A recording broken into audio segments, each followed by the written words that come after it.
যে একটা বস্তা আগে গত বছর কিনলাম 15 থেকে 16 টাকায়, সেইটা কিনছে এখন 22 টাকায়।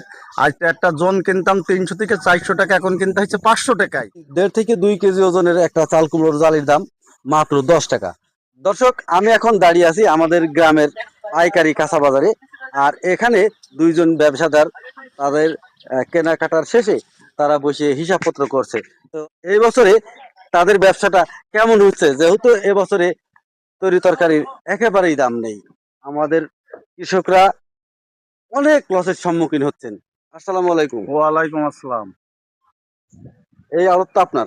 এই আড়ত আমার। এ, আজকে কেনাকাটা শেষ? কেনাকাটা শেষ। আজকে কি কি মাল কিনলেন? আজ মাল কিনলাম, গেমি কিনলাম, চিচিঙ্গে কিনলাম, বেগুন কিনলাম, অন্যান্য বছরে কিনলাম। অন্যান্য বছরের তুলনায় এবছরে আমাদের গ্রামের উৎপাদিত ফসলগুলোর কেমন দাম? উৎপাদিত ফসল বলতে ফসলের কোনো দাম নাই, আমাদেরও ব্যবসা নাই। চিচিঙ্গা কত কিনছেন? চিচিঙ্গে 3 থেকে 4 টাকা। আর চাল কুমড়োর জালি, যেটাকে কুমড়ো 10 টাকা পিস। চাল কুমড়ো জালি 10 টাকা পিস। পিস।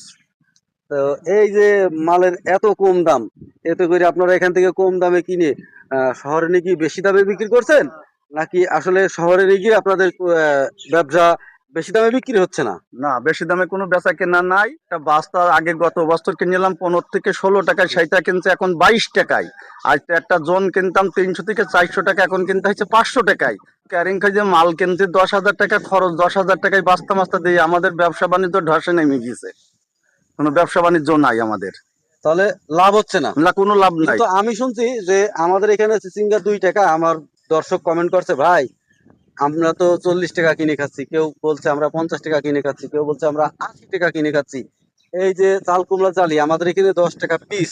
একটা জালির ওজন প্রায় 1.5 থেকে 2 কেজি হয়। তো এই 1.5 থেকে 2 কেজি জালি আমাদের এখানে 10 টাকা এক পিস। তুমি একটু ওই জালিটা দেখাও। এই যে ওটা ছোট দিইনি। এটা হচ্ছে ছোট। হ্যাঁ। তারপরেও এই চাল কুমড়োর জালি এক পিস 1.5 থেকে দর্শক 2 কেজি ওজন হয়। আর এই 1.5 থেকে 2 কেজি ওজনের একটা চাল কুমড়োর জালির দাম মাত্র 10 টাকা।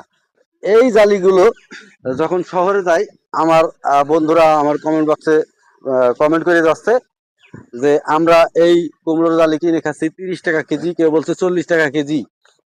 আর আমাদের এখানে আপনারা ব্যাপারীর কাছে শুনলেন, তারা কিনছে মাত্র 10 টাকা পিস। এখন আমি এই এত বৈষম্য কেন, আমি এই জিনিসটাই আমার মাথায় আসছে না। আমার এখানে 2 টাকা কেজি চিচিঙ্গা, 10 টাকা একটা চাল কুমড়ার দাম। তাহলে শহরে গিয়ে সেটা 80 টাকা বিক্রি হচ্ছে, আবার আপনারা বলছেন যে ব্যবসা করে আমাদের লাভ হচ্ছে না। আমাদের এই চাল কুমড়োটা শহরে যাই বাজারে পাইকারি রেটে বিক্রি হচ্ছে 13 থেকে 14 টাকা। আচ্ছা আচ্ছা। খরচ আছে 13 থেকে 14 টাকা, কিন্তু ওখানকার যারা তারাই হয়েছে বেশি দামে বেচছে, কিন্তু আমাদের কোনো দাম নাই এ মালের। তার আমরা মানে এত খরচ খরচা করে নিয়ে যাচ্ছে, আমাদের মালের কোনো দাম নাই। অর্থাৎ আমি এখানে একটা জিনিস স্পষ্ট হলাম যে গ্রামের যারা কৃষক এবং এলাকার যারা ব্যবসাদার, শুধু তারাই এই বৈষম্যের শিকার হচ্ছে।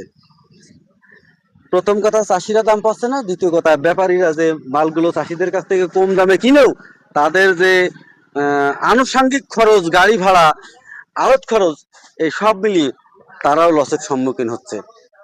দর্শক, আজকে সরাসরি আমাদের ব্যবসায়ীগণের কাছ থেকে আপনাদের মতামত জানালাম। ভিডিওটা কেমন লাগলো আপনারা জানাবেন। আরো এই ধরনের ইনফরমেটিভ ভিডিও পেতে আপনারা আমার পেজটাকে ফলো করবেন, আমার চ্যানেলটাকে সাবস্ক্রাইব করবেন। সবাই ভালো থাকবেন। আসসালামু আলাইকুম।